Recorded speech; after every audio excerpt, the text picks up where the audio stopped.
Today we're getting a taste of the East with Chang Sup Shin, the CEO of 1004 Gourmet, a Korean supermarket that has grown into a pan-Asian food retail brand that supplies the likes of Carrefour, Nobu, Burj Al Arab, and Zuma.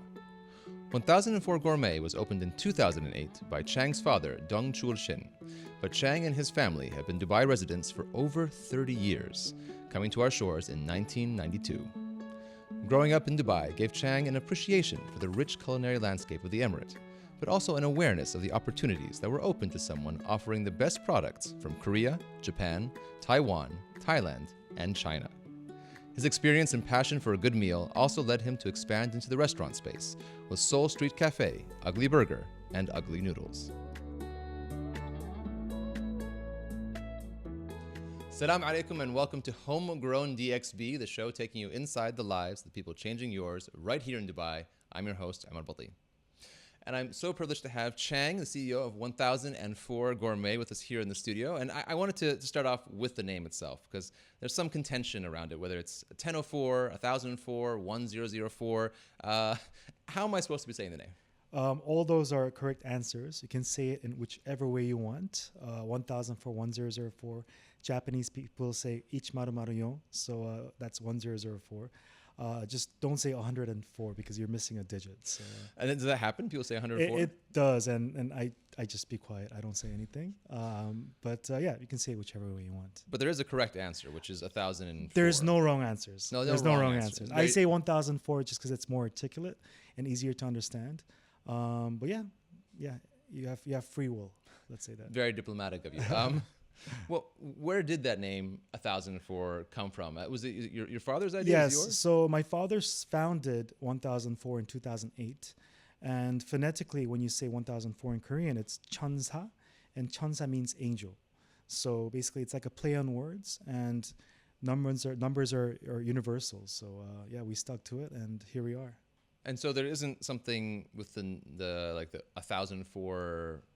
no significance other products than in their the store products maybe, or people or branches, hopefully. Branches, yeah, eventually. Hopefully. That's the goal. Right? That's the goal. No. It was just a play on numbers. That's awesome. Well, you've been in the UAE and your family have been in the UAE for about 30 years now, I think, which, funny enough, puts us at about the same timeline. I moved back to the UAE with my family in 91, so again, 31 years. So I would say you're pretty much as emirati as I am. But what was that like coming here in 92, moving here, I think from Saudi Arabia before that? Yes. What was that experience like for you as a Korean coming to Dubai? Just want to say Emirati without a passport. Right. Sorry. We did get the visa, but at that time I didn't know anything. I was just 7 years old. We were just extremely happy to be. So we lived in Al Gourmet Center. That's where we first moved into because of my father's job, and Al Gourmet Center was. What was your father doing at the time? So he was working for a conglomerate called SK, and he was actually importing the fabric, the textile for kanduras and abayas. So he was working with the factories in Korea, importing it here, and then selling it in Musher Bazaar. We actually still have an office in Musher Bazaar since '95. Yeah, look, we didn't know anything at that time. We're just kids, but Al Gourmet Center was the center of our lives. And moving from Jeddah, as nice as it was, to Dubai and Al Gourmet Center was kind of an upgrade in our lifestyle, I would say. And, they have a lot of pools and played a lot of football and sports. And it was at an age where we didn't have any social media and phones. So spent a lot of time outdoors, activities. And, the schooling system in Dubai is extremely, well done. So I have friends from, when we were 7 years old that are still best friends to this day. And so, yeah, growing up in Dubai was one of the best things that ever happened to my brother and our lives, thanks to our parents. And what was it like in terms of, I guess, access to what you do now, right? The grocery, like Korean products, Japanese products, I guess restaurants. Was that something that was available at the time? No. What's interesting is Koreans love raw fish. And because of lack of choice, at that time, my parents were eating hamor raw, like sashimi hamors and stuff like that. So access to ingredients at that time, it was not, it didn't exist. A lot of Korean food was brought in every time my father was on a business trip to Korea.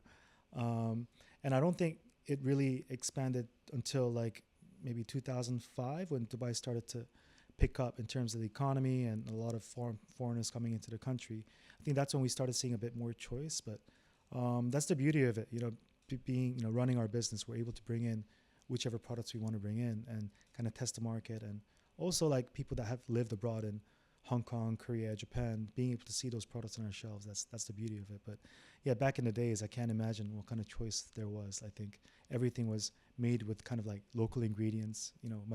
My mom was making kimchi with like spices that she could find in the market. So yeah, that not a lot of choice back then, but nowadays you can find everything. Well, it sounds like you had like a fusion thing going on there. Is that something that you've ever thought of doing, like a fusion of, I don't know, Emirati cuisine or like local ingredients with Korean recipes? I definitely do want to open a restaurant in the future, and if I do, I will definitely incorporate local ingredients into the restaurant because, I think a lot of people are not aware about what local ingredients are, and so to be able to showcase that with Asian ingredients, it's going to be a perfect pairing. I just want to mention one of my friends has a restaurant called Al Naka in Neighborhood Food Hall, and he's creating Thai Laos dishes with Emirati influence or regional influence. So yeah, definitely 100%. There's Cool. Definitely a market for that. And I guess we'll have that, but the Korean version, soon enough, right? Exactly. So I want to talk about obviously 1004 Gourmet, the reason we're here, and opened in 2008. It was your father's business, and I think also was it his idea solely? Yeah. So at that time, up until 2008, there was only one Korean supermarket in Karama, and a lot. Even though we grew up in Ugly Center, when Dubai started to develop post 2003, a lot of the Koreans started moving towards Marina and the Greens. And so my father thought, okay, why don't we open up a supermarket nearer to that community, Korean community? And so we first opened in Koral Al Kudi Hotel, apartments in Al Barsha. And why that location? So it was before. I mean, Barsha is now completely like developed. There's so many buildings and stuff. But back when we were there, it was just an empty plot. The location, to be honest, we're a family business. We look for rent that is not too expensive, and at that time, it was a good deal. And so yeah, we opened there in 2008. Also because like we thought that if we provide a better service, better prices, and better choice, then naturally we'll have a better chance of surviving in this market. So that's how it started. And that was but you hadn't joined yet, right? You were still in the U.S. at the time. I was a real estate agent in the U.S. Which was great preparation for running a it was. grocery. If you can sell apartments in New York, you can sell anything. You can sell ice igloo to Eskimos. So yeah, I came back from the States, and at that time we had already a Korean supermarket. So my father advised me to kind of push me in the direction to import Japanese products and to sell in the restaurant market. So that was your father's idea, or definitely. Okay. Yeah. And why was why did he bring you in at that time? Was it something that you wanted to join the family business? Is that something you were thinking about? I wasn't sure what kind of path I wanted to go in at that time. Obviously, I had the privilege of having an option to join our family business, not knowing where we would end up to be where we are right now. But my interest at that time was real estate, just because to be able to see Dubai's growth through property and real estate really inspired me to kind of go on that path. But I just chose this route because it already existed, and there was a foundation that I could build on top of. And so the journey just started there, and it hasn't stopped since. And so what were the first, I guess, days, weeks, year, working with 1004? Oh my God. I'm very blessed to be working with my father.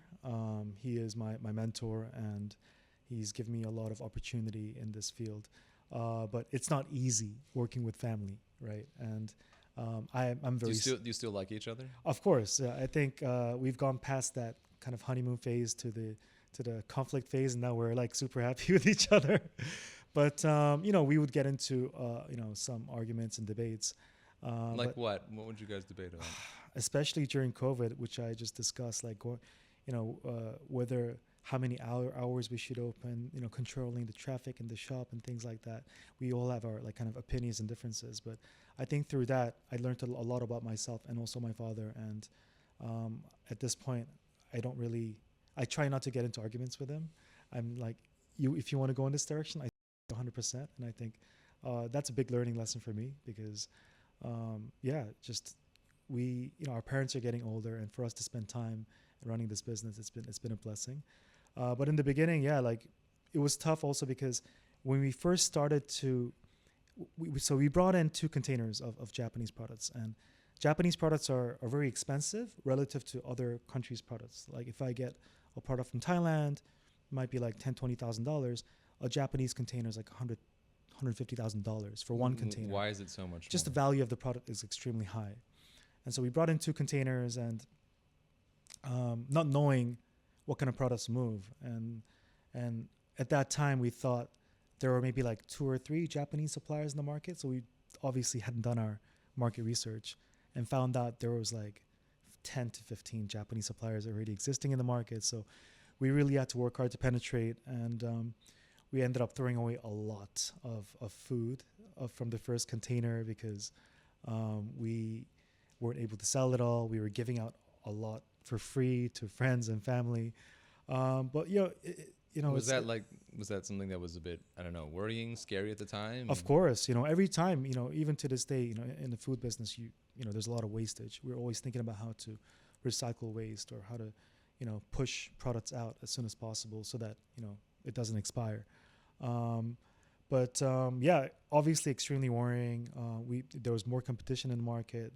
It wasn't a cuisine that was foreign to me, but the industry itself and the products. I'm not a chef, so to be able to understand what kind of products they use in the market and things like that was not easy. But everything's a learning curve, and we're still learning. So yeah. So you said that your father sort of was pushing for you to move into the Japanese market or to supply Japanese products, but you now also supply, I think, Taiwanese, Chinese, Thai, as you Exactly. mentioned. How did those expansions to the business come about? What made you again decide like now's the time to go into this market? Now's the time to go into that market. What do you look at? So everything that's happened in our business has been extremely organic. We were never in a mood to like really aggressively expand our business. Opportunities always came to us.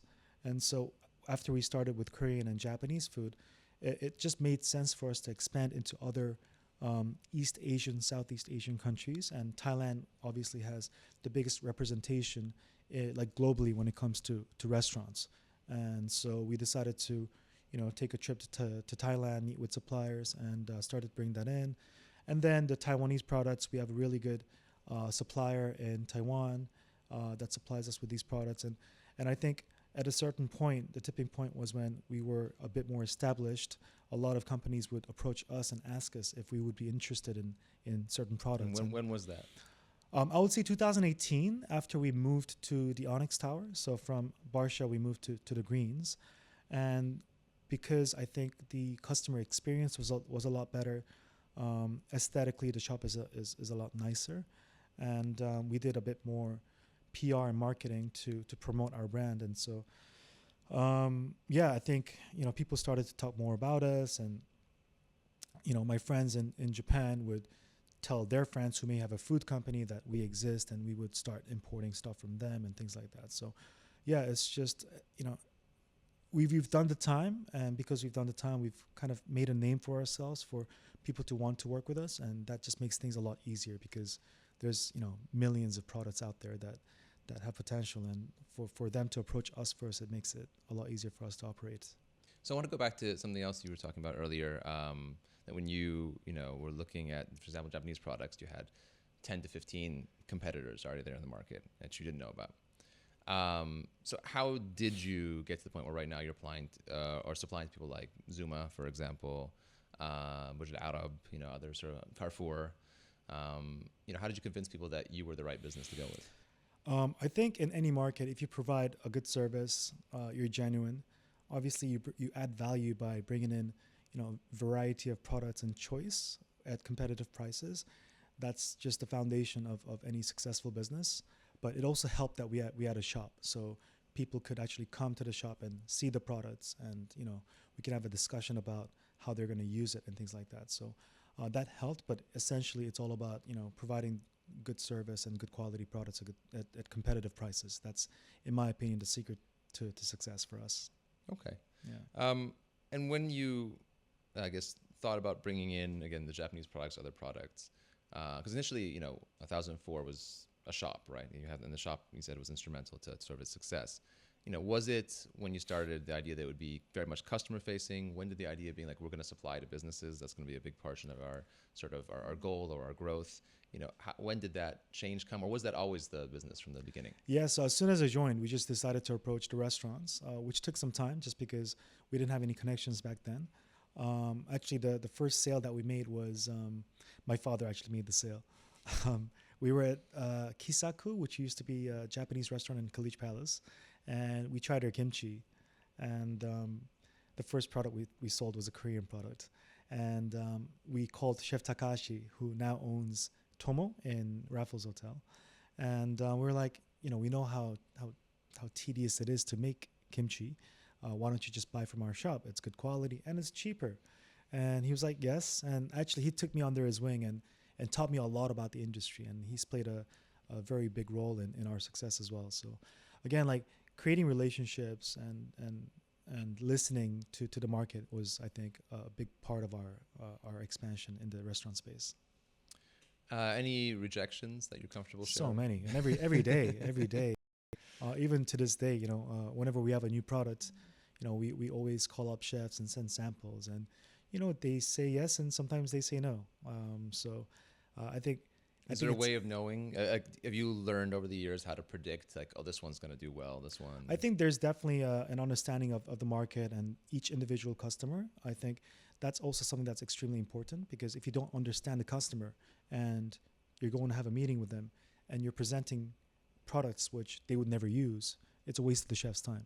And so, if anything, not only are we advising on products which we think would be suitable for them, but it's also important for us to understand the product and understand the story of that product, where it's from, how it's used, which other restaurants use it, around the world.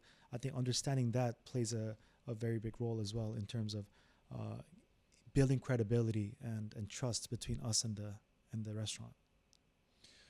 So I guess following on from that, and you touched on this a bit earlier, looking at the toughest time for your business, I think you mentioned it was something related to COVID. Yeah.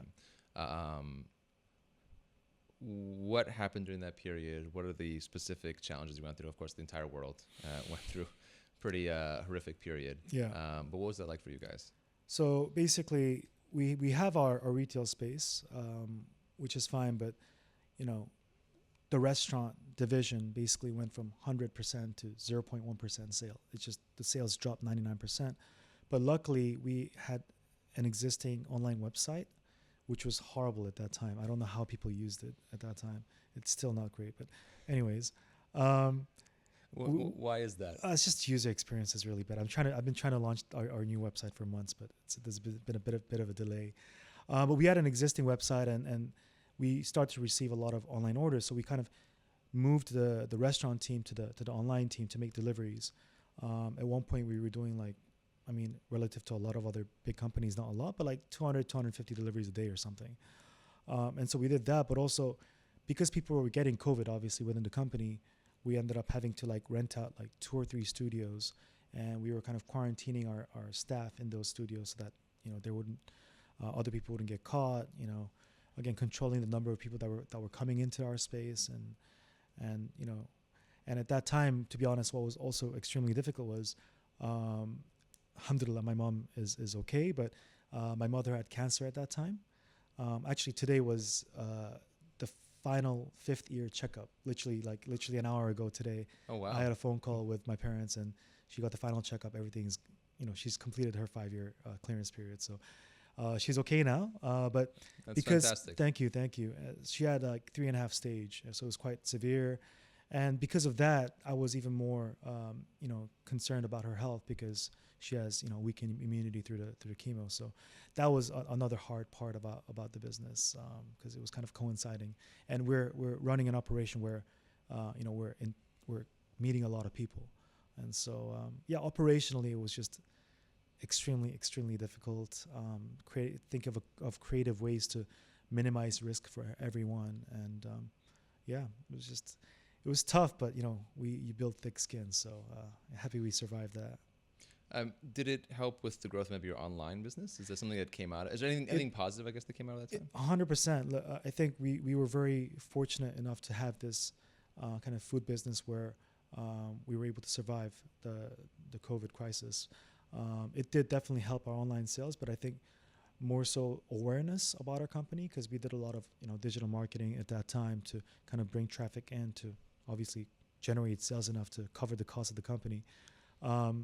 But I think awareness was it really helped our awareness for us to do all the digital marketing, and people were shopping online at the time. People were cooking a lot at that time as well. So it definitely helped our online sales, but that definitely dipped straight after everything was open. Everybody wants, I think, now to have an experience and to have a physical interaction. So yeah. Well, speaking of experiences, that's something you do as well at 1004 Gourmet, activities for families, etc. Where did those come from? Was that, again, something that came out organically, demand? Is that something like a passion in your family, cooking, I think for us, we grew up in a house where my mom's extremely hands-on. So, we never grew up with a nanny. She was always taking us to school, doing the dishes and cooking. And every time she would cook, she would ask us to come to the kitchen and taste. So we're kind of her taste testers. So cooking's always been kind of our upbringing. When we come home from school, we would watch cooking shows and not cartoons or so we had that kind of a life. And now, it's interesting how my brother has a Korean barbecue restaurant in New York. So our whole family is involved in food.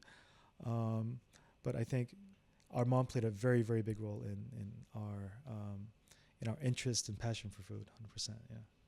Yeah. Are you a good cook? I appreciate cooking. I feel like when I do cook, it's decent food, but I just don't cook enough. How often do you cook? A couple of times a year, to be honest. It's really bad. It's for special occasions. I've never said this publicly, so it's no. But what do you make? What's your go-to meal? I can make like kimchi stew, pasta. I can make a really good instant noodles. I'm just kidding. But yeah, like the steak, grilled meats. I appreciate it, but I'm lazy in that sense, let's say. It's fine. I understand completely. I'm very much the same way, although I may cook even less than a couple times a year sometimes. Cool. Maybe we should cook together next time. Yeah, exactly. We'll make it a whole thing. Cook-off? Absolutely. Get the kids to judge. I think you'd probably win. One thing I'm interested in, it's 1004 is very much a family business, right? You're obviously talking about you're still working with your father. Do you have any personal insights, tips for people who want to go into business with their family or are part of a family business, or how to make that work? You were talking earlier about if your father has a suggestion, you kind of let him have it because, maybe because he makes good suggestions, but that's also part of the dynamic, right? Yeah. Do you have any reflections on being in a family business? I think it depends on what kind of a family you have, obviously. But I think I was very lucky because my father allowed me to make mistakes and to lead whichever organization, the restaurant sales side. He told me, you do you, I'll support you when you need it, but figure it out. And so I think the less involved he was, the less conflict there was. And so I think it's important to understand who's going to lead what decisions in the company. That's extremely important. You can't have two, leaders going in different directions, right? That's number one. But number two, just embracing that moment, man. We live in a very fast-paced world, and I think it's genuinely the journey. And we're 16 years in, and it just feels like yesterday we started this business. So embracing that journey and appreciating the fact that you have this opportunity to work with a family member to make this work. And yeah, I think appreciation and gratitude is extremely important, especially when you're with your family and running a business. Speaking of family, I believe also your wife has her own business too, which Yeah. has some of those products at Lemise Beauty. If I'm Lemise, correct. Lemise K Beauty. We're gonna Lemise rebrand K it. Beauty. Sorry, We're just gonna rebrand it like now. um, uh, what's when did that idea for expansions? Because you also have your own projects, and outside of 1004, right? You have your restaurants, businesses, the Ugly brand, the Yeah. burgers, the noodles, and Seoul Street Café. Thank you. What made you decide like this is the right time to go into like actually not just supplying a restaurant, but I'm going to have my own? So in terms of restaurants, Ugly Burger started during COVID.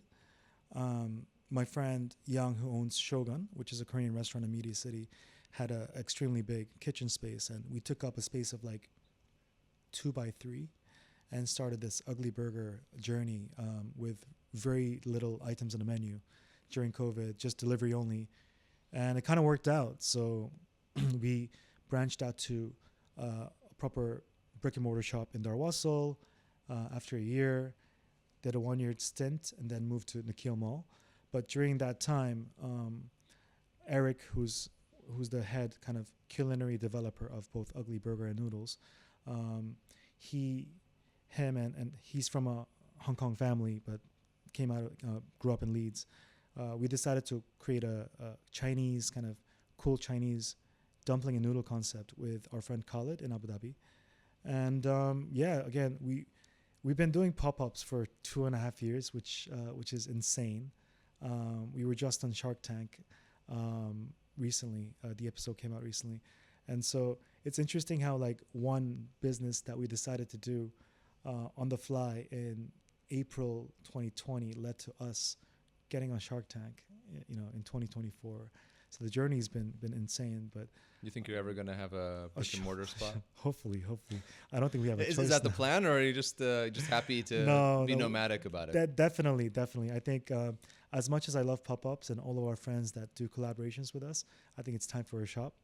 It's been a long time coming. We've just not been able to find the right location, but soon, inshallah, we'll announce it soon. Yeah.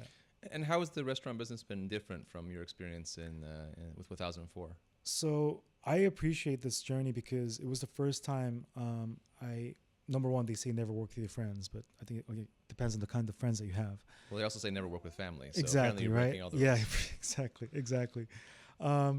So it was my first time working with friends, working with external partners, and the dynamic is very interesting where different people have different roles, and having been through the process of working with family allowed me to kind of assimilate well into this partnership. But no, it's been an amazing journey with these guys. They all have their expertise. Eric is kind of the culinary director, and I'm kind of more handling the collaborative like directions and marketing side of things. And so yeah, I think we're all very lucky to have each other, and it's one of those things where we didn't need to invest like 10 million dirhams into this business, right? It's an idea that we had, and we executed it with a very low budget, and we're like 2 years in. So I think that's been an interesting journey. And again, going through the Shark Tank, and we traveled to Saudi Arabia, which was fun. So we're just waiting to see what other opportunities happen through this journey. Why Ugly, by the way? I said this in Shark Tank. The joke is my wife named it after me. Oh, wow. But that's just the kind of marriage you have, huh? yeah, exactly. We're very honest. Transparency, right? So when we made our first burger, I still have a screenshot. I sent a picture to my wife, and my wife was pregnant in Korea at the time. So during COVID, sent the picture, and she's like, "Ugly." It's ugly. And we were thinking about names. We're like, Rocket Burger, Thunder Burger. It's some cheesy names, and we're like, Ugly. This hits, so let's stick to it. So we just went with that. Yeah. Okay. Yeah. It's a good name. I like it. I like It that. is. You're going to have a whole Ugly empire, right? That's the idea. Hopefully. Yeah. I have all the what do you call it? Domain names of Ugly Burger, Ugly Pizza, Ugly just in case. You're ready. Ugly Okay. Shawarma. Ugly shawarma. I need it. Ugly shawarma. Why not? Exactly, right? Okay, I have a very important question for you now. Please. What is your favorite product? Uni. Uni is my favorite product just because I appreciate it so much. It's one of my favorite ingredients ever. And For the uninitiated, can you tell us what that is? oh, sorry. Uni is sea urchins. You know those spiky sea urchins in the sea. If you crack it open, there's eggs inside, and it's the roe of the sea urchin, and it's a delicacy in Japan, and we import quite a lot of it now. But not only is it delicious, and it's my favorite ingredient, but also um, it's got some sentimental value because when I first started selling to restaurants and when we first started to import Japanese products, I could barely sell one packet of uni, in a week, and now we're selling hundreds. So it's yeah, it's it's meaningful for me, and also it's a delicious ingredient. Have you tried uni? I have not actually. I'm sorry to say. I've had a lot of Japanese and Korean food over the years, but We need now, to do now, a- now I have to come and have to try that out. We need to do uni tasting in our shop one day. What does it taste like? It's tastes like the best parts of the ocean.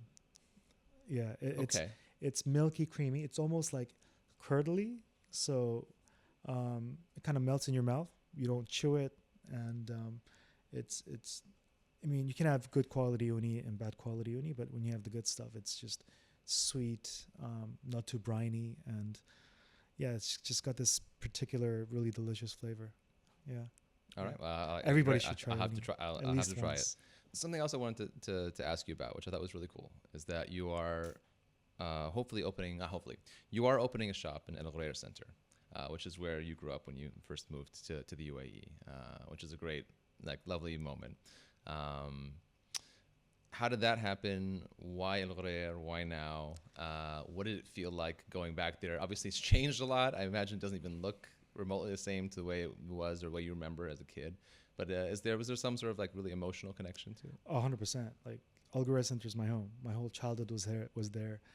I still have friends that live there, and we've always wanted to open a shop in Algarve because not only because of the sentimental values, but we genuinely believe there's a solid market of there's a lot of residents around that area that are interested in East Asian food, and so we've approached them. They've approached us previously, but the deals didn't really go through.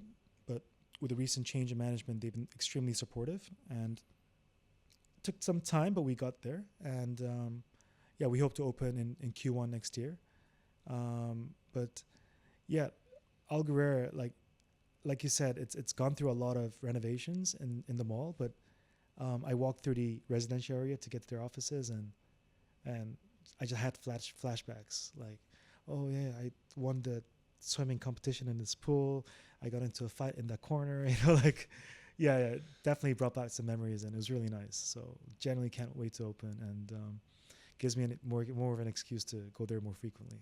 For sure. Kind of looking back then at this whole period, right, from when you guys first arrived till now. In your opinion, what do you think makes Dubai an interesting place to do business, to open a Korean supermarket or an ugly burger shop or a noodle shop and somehow still find an audience?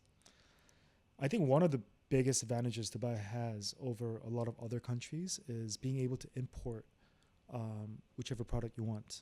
There are there's not a lot of strict regulations in terms of importing food products, and setting up a business is extremely easy compared to if I were to set up a business in Korea or Japan. It would be a lot more difficult because they're not as foreigner friendly. But here, anybody can come in and just open a business anywhere, whether it's here or other emirates, right? And so I think there's that, but also there's an appetite, right? So the good thing about Dubai is it's still developing. So what you see in New York or London may not already be available here. So if you see a market for that and you have a chance to bring it in, then you can extremely easily. So there is a bit of a spending power. There is a market.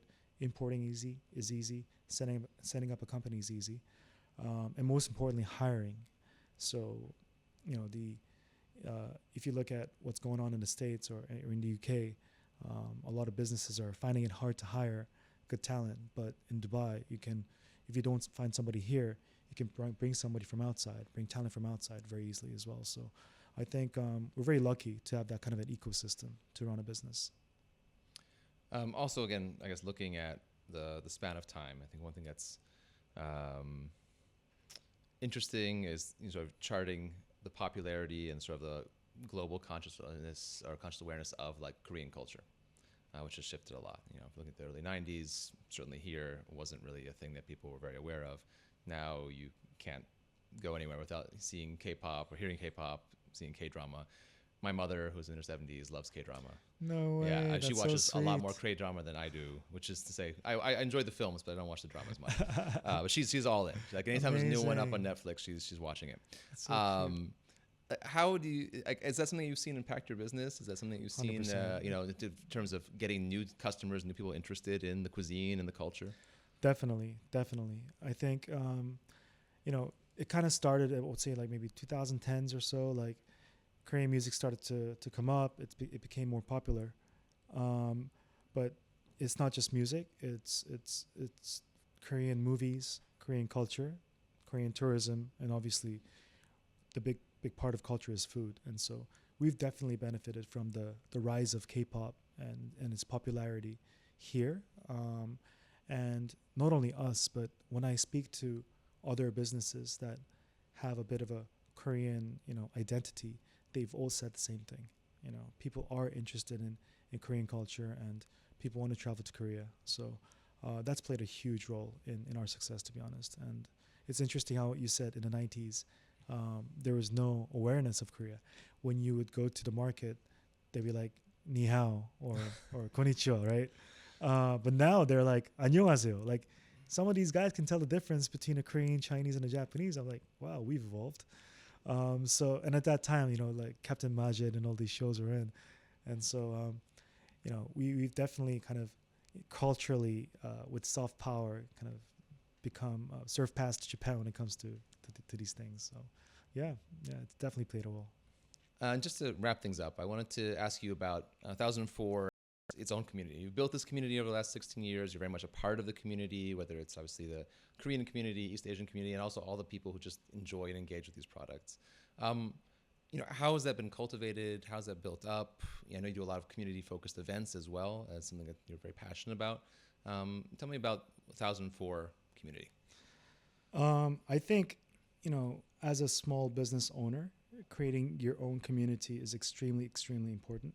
And for us, selfishly, I think the food community is a lot of fun because you get to eat delicious food. But, we've done numerous different kinds of events, such as cooking classes and collaborations with a lot of our friends, whether it's through 1004 or Ugly. And that's been, to be honest, like, when you're running a business and you're running day-to-day operations, these collaborations and community events brings a bit of spontaneity to our lives. And like, it kind of, we're able to use our left brain and use our creativity to do something fun. And so, we, as a team, we like to do these events. And I think that's played also a big role as well in our success. I think building a community, doing community events, and also giving back. Like we've done events in Zayed University and other kind of local schools with working with students and attending fairs and things like that. We've done charity events for different countries, and so yeah, I think it's a very big part of our business now, and it's something that we do nonstop. I think just last 2 months we've had like 6-7 events that we've attended or done. So yeah, we're never going to stop, and this is something that's really dear to my heart and something that we want to continue to do. And how do the community events feed back into the business? First of all, it's brand awareness. I think whenever we do these events, we promote it and market it with our friends. And to be honest, I just spam all my friends and be like, can you please support? I'm shameless like that. But no, brand awareness is everything. And I think still there's so much noise in our world, and it's hard to for everyone to know you, right? So, thanks to people like you showcasing us in this kind of a platform, that's one thing. And through these events, we're able to add value to people's lives, whether it's educational or informational or experiential. When we do these events, people genuinely enjoy it, and they want to have a similar experience again, or they want to come to the shop and shop the shuffle the ingredients that they used in these events or something like that. So yeah, it's extremely important. I think everybody should do more community focused events and think about who they want to reach out to and who they want as the ideal customer. So looking then, I guess, forward for 2004, and for all the other businesses and everything you want to accomplish and achieve, what do you hope to see in the next 5 years, 10 years? Where do you hope to be? I want to open Algarve first, but no, in 2 to 3 years, hopefully, I want to be able to create, a Dubai-born brand into a franchise. That's kind of the dream. So I want to be able to open up more 1004s a bit more aggressively, not just in Dubai, but other Emirates and other GCC countries, and perhaps even in Central Asia as well. We have had a bit of we've had inquiries previously in terms of opening up in other countries, but it's one of those things where the front end is easy. It's the back end that's difficult, right? So creating a solid ERP system, creating a solid website, structuring the business in a way that is easy to expand and scale is extremely important. So that's actually what I've been working on in the last year and a half. And we hope to see more and more 1004s in a city near you. Or 1004 or 1004, whatever you call it. Exactly. Great. Well, Chang, thank you so much for being with us on the show. Thank you so much. Really appreciate the invite. Thank you so much.